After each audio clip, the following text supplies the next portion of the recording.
Bonsoir. La paix est décidément bien fragile. La paix oubliée aujourd'hui à Beyrouth. Un attentat à la voiture piégée a fait 20 morts et 111 blessés ce matin dans le secteur musulman de la ville. Un attentat qui n'est toujours pas revendiqué. C'est en tout cas le plus meurtrier depuis l'instauration de la paix syrienne. Joël Hazard.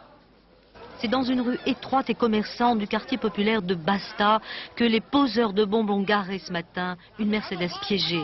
La charge d'une centaine de kilos a explosé à une heure d'affluence, il était 10h moins le quart. Un véritable massacre. Les victimes, toutes civiles, sont pour la plupart des femmes et des enfants.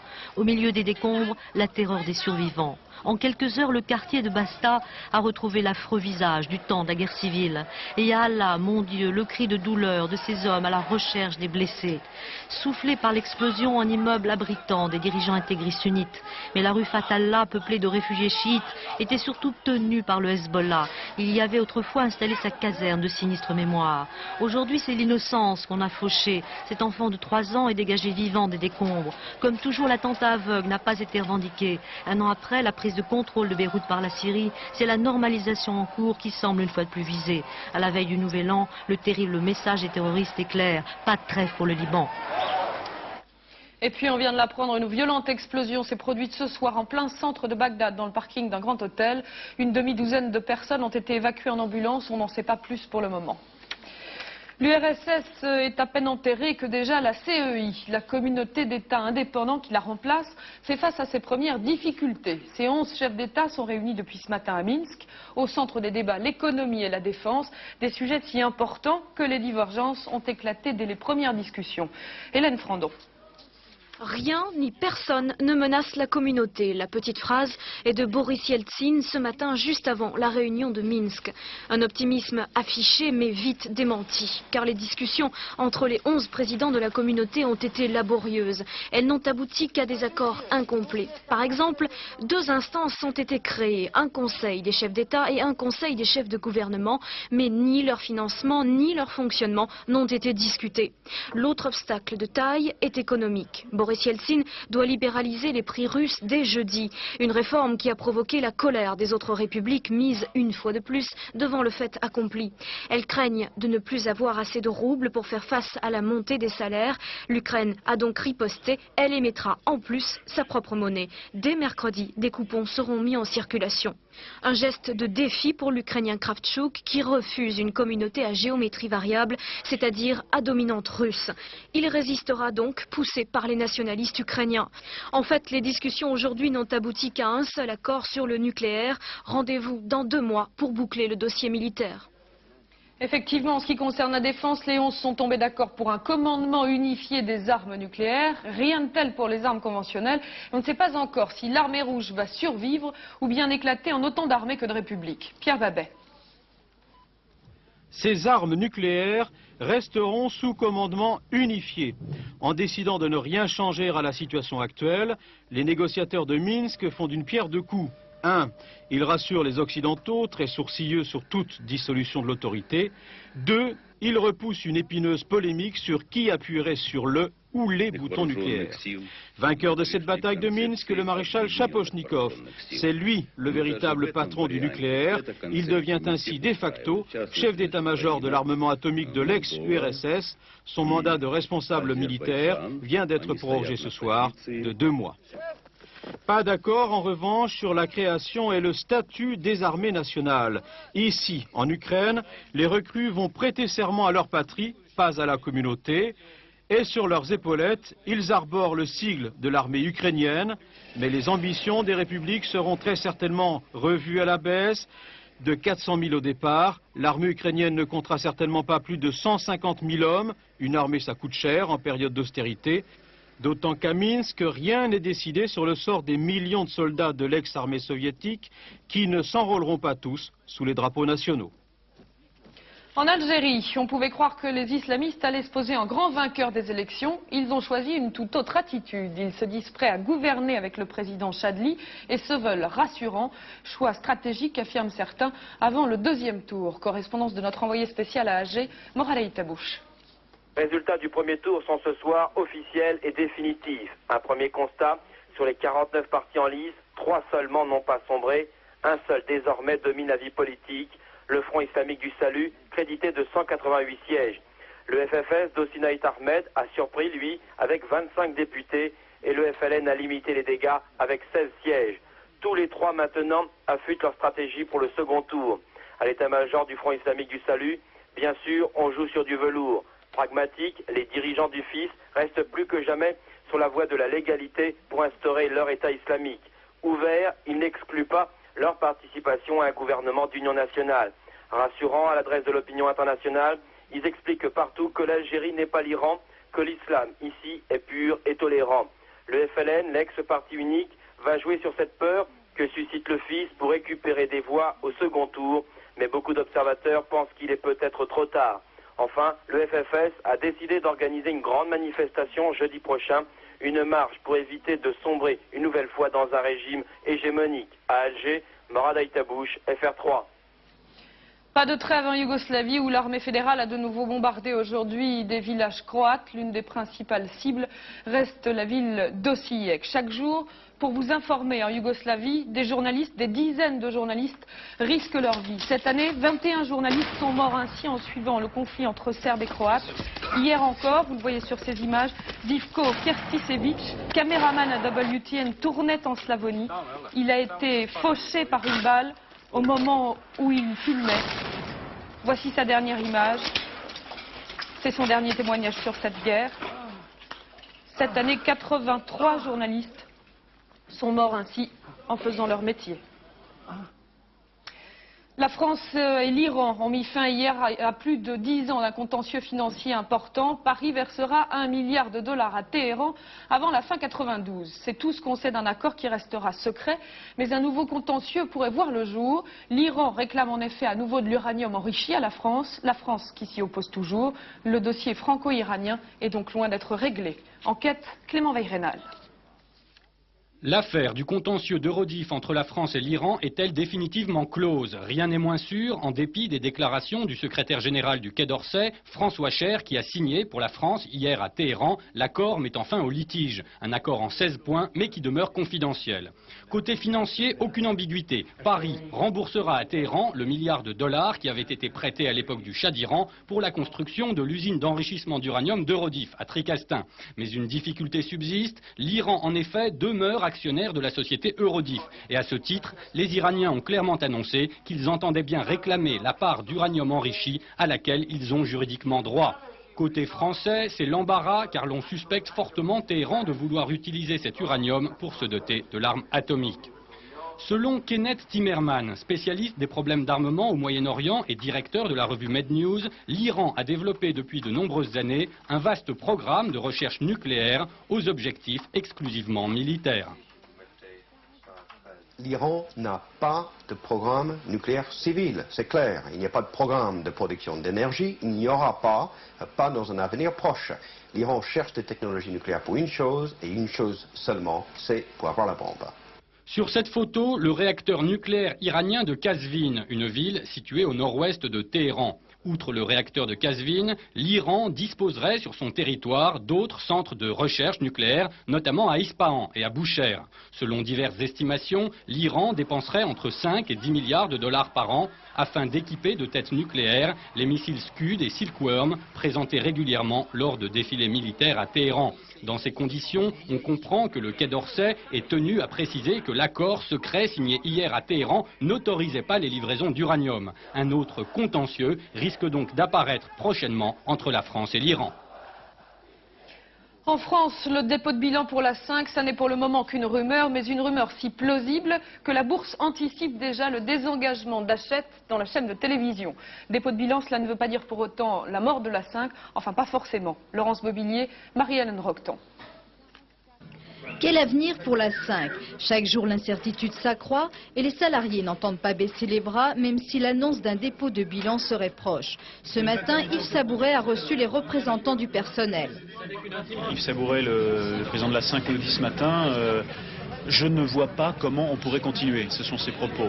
Il nous informe qu'en réalité, vendredi, il a appris de l'ensemble des banques du groupe Hachette que les banques ne voulaient plus verser 1 franc de plus. Donc, à l'heure qu'il est, information donnée par le président, eh bien, l'entreprise 5 n'est plus en mesure de payer son personnel, elle n'est plus en mesure de fournir, de payer ses fournisseurs, les factures de ses fournisseurs. Donc, c'est fini. Au jour d'aujourd'hui, il nous paraît encore impensable que dans une semaine, les gens qui se branchent sur la 5 voient un écran noir. Ça nous paraît, pour nous qui avons travaillé depuis 5 ans ici, ça nous paraît terrible et même pas envisageable. Cet après-midi, pendant une assemblée générale, le personnel a repris espoir. Le dépôt de bilan n'est pas synonyme de disparition. Dans ce cas, bien entendu, un administrateur judiciaire sera nommé qui, après étude, décidera si oui ou non la chaîne peut vivre. Mais surtout, les dettes colossales de la 5 seront immédiatement gelées. Et les plus optimistes évoquent déjà d'éventuels repreneurs. On intéresse énormément de capitaux dès l'instant où les comptes seraient apurés, c'est-à-dire où il n'y aurait pas cet énorme passif qui s'est accumulé au cours des ans. Donc finalement, le dépôt de bilan serait une bonne solution? Eh bien moi je considère que c'est plutôt positif. Un avocat était présent pour répondre à toutes les questions des salariés. Et demain, des représentants du personnel seront à nouveau reçus par le président de la chaîne. L'autre dossier du jour en économie et sociale, c'est l'ouverture des magasins le dimanche avec un nouveau coup de force de Virgin Megastore hier à Paris. Le géant du disque qui veut bousculer le gouvernement et faire changer la loi. Et même si la facture est lourde, Virgin va récidiver dimanche prochain. Philippe Visserias, Laurent Pelletier. Le Virgin Megastore, ouvert hier contre la loi, a décidé de ne pas fermer ses portes dimanche prochain. Virgin relance la bataille et espère vaincre là où Ikea et Leroy Merlin ont échoué. Moi je dis et j'affirme très haut, fermer un Virgin Megastore le dimanche, c'est aussi aberrant que fermer un cinéma le dimanche. Les partisans de l'ouverture des magasins s'appuient d'abord sur l'opinion publique. D'après les sondages, plus de la moitié des Français, notamment les jeunes, seraient favorables à une telle mesure. Autre argument, la loi. Elle date de 1906 et ne serait plus adaptée aux réalités actuelles. Le code du travail est clair, pourtant, il institue le repos dominical obligatoire. Les syndicats, farouches adversaires de l'ouverture des magasins le dimanche, insistent sur cet acquis social. Le ministre du Commerce va pourtant devoir trouver un point d'entente, même s'il dénonce les risques d'une vraie réforme de la loi. Si chacun prend son jour de repos, un jour différent de la semaine, comment constituerez-vous une équipe de foot? Comment ferez-vous pour que les enfants soient avec leurs parents? Et déjà, c'est déjà suffisamment difficile comme cela. François Doubin, pris entre deux feux, a annoncé aujourd'hui la présentation d'un nouveau projet de loi dans les prochaines semaines. Il devrait augmenter les dérogations et surtout préciser si, sous prétexte de cultiver les gens, on peut ouvrir un magasin le dimanche comme on ouvre un musée. Invité du 19-20 sur ce dossier, Rémi Jouan, syndicaliste CFDT notamment dans la branche du commerce. Alors c'est justement la CFDT qui a signé Virgin en justice sur l'ouverture dimanche dernier. Est-ce que vous n'avez pas l'impression de mener un combat d'arrière-garde? On a l'impression que c'est inévitable qu'un jour ou l'autre en France, les magasins vont ouvrir le dimanche. J'ai envie de vous dire, évolution de la société ne pourra jamais signifier déréglementation. J'ai envie de vous dire, évolution de la société ne doit jamais être ouverture sauvage. Et dans le cas des magasins, actuellement, ce que nous pouvons voir au moment des fêtes de fin d'année, tous les ans, le même scénario recommence. Il s'agit bien de déréglementation, il s'agit bien d'ouverture sauvage. La CFDT, qui s'est toujours opposée à cette déréglementation, a fait des propositions aux partenaires sociaux, des propositions au pouvoir public, pour qu'il y ait une nouvelle loi qui puisse réglementer une bonne fois pour toutes ce problème des ouvertures du dimanche. Alors si je comprends bien, vous êtes d'accord avec Virgin, vous voulez une nouvelle loi? Ah, sur ce point, pour être d'accord avec la société Virgin sur une nouvelle loi, nous sommes parfaitement d'accord. Nous voulons une nouvelle loi. Sans doute, il y a au niveau de notre démarche des objectifs différents. En ce qui nous concerne, nous voulons une réglementation qui permette aux salariés de trouver dans le volontariat la garantie également d'une professionnalisation, de pouvoir faire un déroulement de carrière. Virgin, je pense, il veut surtout lui pouvoir ouvrir tous les dimanches. Est-ce que vous n'avez pas peur d'être un peu mal perçu en tant que syndicat par les Français? Parce qu'au moment où il y a 2,8 millions, près de 3 millions de chômeurs, on pourrait penser que le travail le dimanche peut donner du travail à ces gens. Est-ce que vous n'avez pas peur d'être mal perçu? Si l'ouverture du travail le dimanche permettait de créer l'emploi, on pourrait à ce moment-là se poser des questions. Aujourd'hui, nous savons que ce n'est pas vrai. Dans le cas de Virgin, par exemple, pour ne pas le nommer, permettre à des étudiants de travailler le week-end est un plus pour les étudiants. ça ne diminue pas le chômage, ça ne crée pas des emplois qui pourraient demain être de véritables emplois. C'est des emplois pour les mais étudiants. si ça se fait à plus grande échelle, ça peut quand même résoudre au moins quelques milliers ou quelques dizaines de milliers d'emplois, non? Je ne pense pas. Dès l'instant où nous serions à grande échelle, de toute façon, le problème économique qui est lié à l'ouverture des dimanches ne se poserait plus. Si vous ouvrez Virgin avec la FNAC et avec les autres grandes surfaces qui ont un produit, des produits musicaux, tout à fait, à ce moment-là, je peux vous dire, beaucoup fermeront. Dernière question, la CFDT a gagné combien hier dimanche par heure? Je pense que la CFDT a commencé par perdre. La CFDT a perdu parce que nous aurions souhaité que le magasin Virgin n'ouvre pas. Mais vous avez gagné combien hier? Eh bien, il y a, je crois, 500 000 francs qui ont été de la condamnation, mais ce n'est pas une victoire. Monsieur Rémi Jouan, je vous remercie. Attentat la nuit dernière en Corse, 47 bungalows d'un village vacances ont été détruits par plusieurs explosions. On ne peut pas ne pas faire le rapprochement avec le FLNC, Canal Historique, qui tenait au même moment une conférence de presse. L'organisation qui annonce qu'elle poursuivra ses actions commando. Voilà pour les nationalistes clandestins.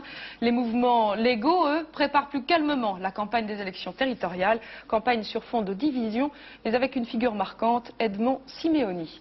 Reportage sur place de Jean-Baptiste Prédali et Marc Dou.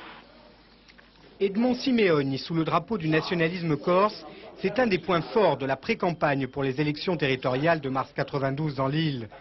Tête de la liste Fortica Nazione, Nation Corse, Edmond Simeoni fédérera sur son nom les candidats de 5 organisations.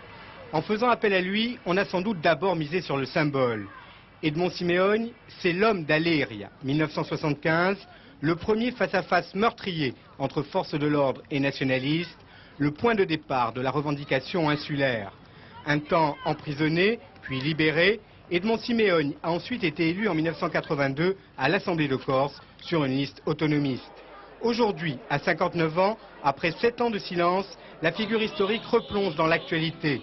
La liste qu'il conduit va des nationalistes les plus radicaux aux écologistes. Certains refusent le nouveau statut de l'île et soutiennent les durs du FLNC. Edmond Simeoni tente de concilier les refus.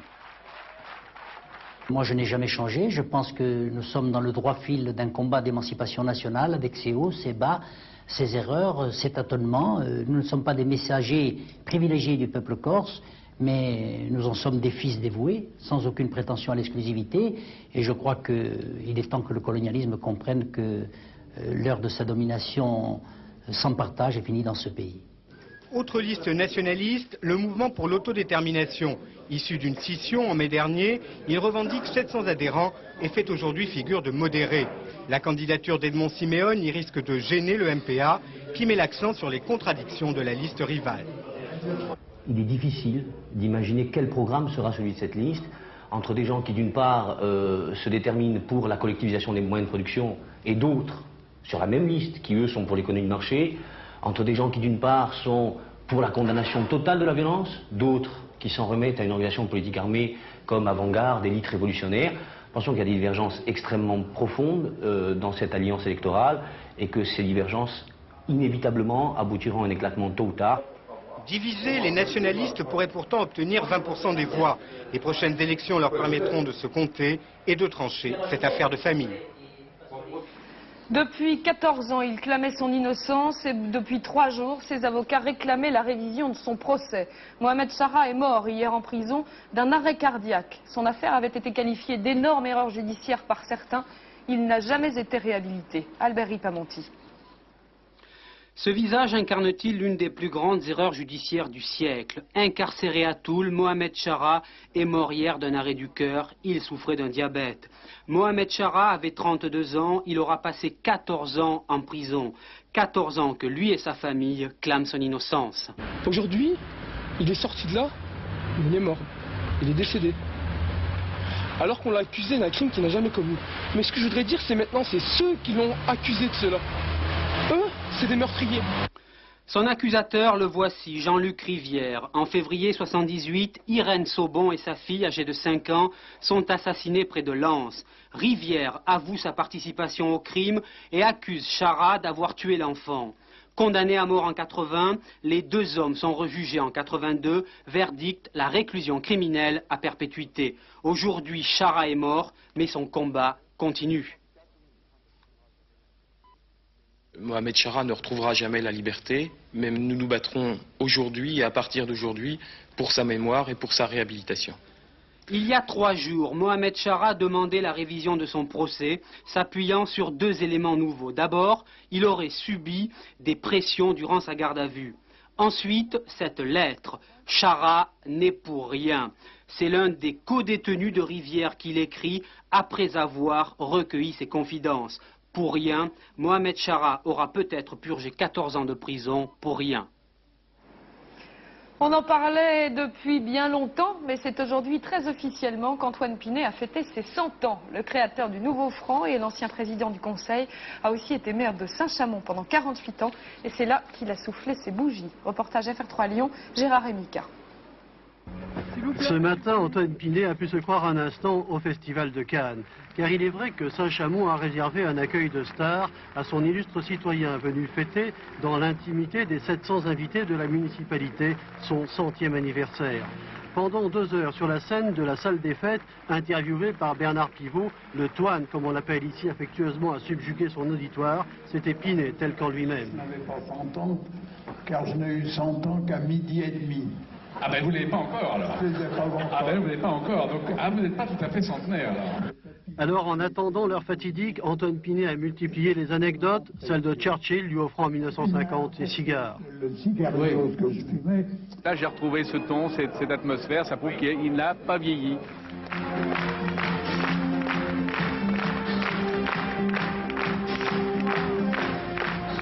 Je dois manger tout seul ce gâteau.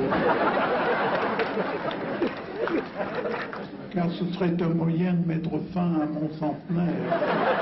Ultime trait d'humour, à l'heure où il devient effectivement centenaire, il est 12h30 à Saint-Chamond, l'heure de sa naissance. La fête se termine, Antoine Pinet laisse alors percer son émotion. On danse beaucoup sur la musique de Roméo et Juliette, musique de Prokofiev en ce moment à Paris. 2 Roméo et Juliette, l'un se danse au Palais Garnier, chorégraphie traditionnelle de Nureyev. L'autre, c'est au Théâtre de la Ville, dansé par le Lyon Opéra Ballet, chorégraphie d'Angelin Prel-Jocage, décor et costumes anti-Bilal. Tous 2 proposent un Roméo et Juliette futuriste et inquiétant. Reportage de Dominique Poncet et Laurent Pelletier.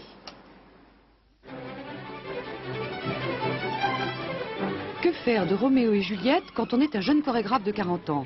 On change le lieu d'action et de là naît une autre raison au drame des amants mythiques. Pour inventer sa chorégraphie, Angelin Prel-Jocage a pensé aux événements qui viennent de secouer l'Est et il a transposé son Roméo et Juliette dans un pays totalitaire et robotisé.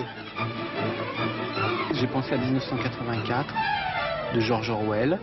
Et c'est ça qui nous ramène à l'état policier, à cet état toujours où tout le monde est sous haute surveillance. Et j'ai tout de suite pensé à Bilal parce que d'abord, c'est vrai qu'au niveau visuel, il est très influencé par l'Est. Et je pensais que ça irait très très bien, que ça collerait bien à mon histoire. Moi je crois que je trimballe toute cette espèce de littérature fantastique ou un peu oppressante qui vient de Kafka, qui vient d'Orwell. Et d'autres, je veux dire, de Poe, Lovecraft, tout ça mélangé. J'ai pas pensé, mais ça s'est imposé un peu naturellement, et c'était aussi le vœu d'Angelin, donc je crois qu'il y a vraiment une rencontre. Dans ce pays totalitaire, imaginé donc par Bilal, Juliette appartient à la classe dirigeante et Roméo au prolétariat. Leur rencontre est donc hors la loi.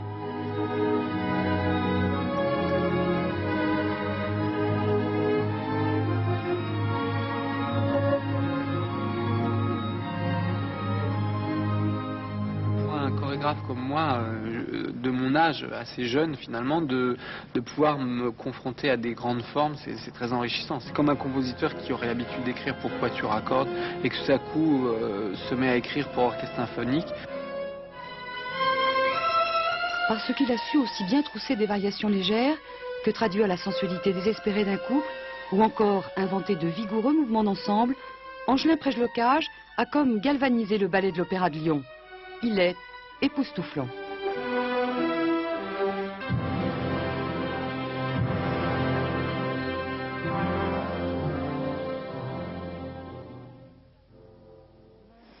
Voilà, et pour terminer les pronostics de Monsieur Courtine pour le tiercé écarté quintet de Vincennes. 20 partants, il vous conseille le 7, le 5, le 10, le 20, le 11, le 12 et le 9. Vous le voyez, le 7 est son joker. Fin du 19-20, dans quelques secondes, la météo complète de Michel Touré. Le prochain rendez-vous avec la rédaction, c'est à 22h30, Soir 3 présenté par Marc Hautement. Avant cela, et à 20h30 sur la chaîne, un superbe film, L'homme qui voulut être roi, un film de John Huston avec Sean Connery et Michael Caine. À demain 19h, bonsoir.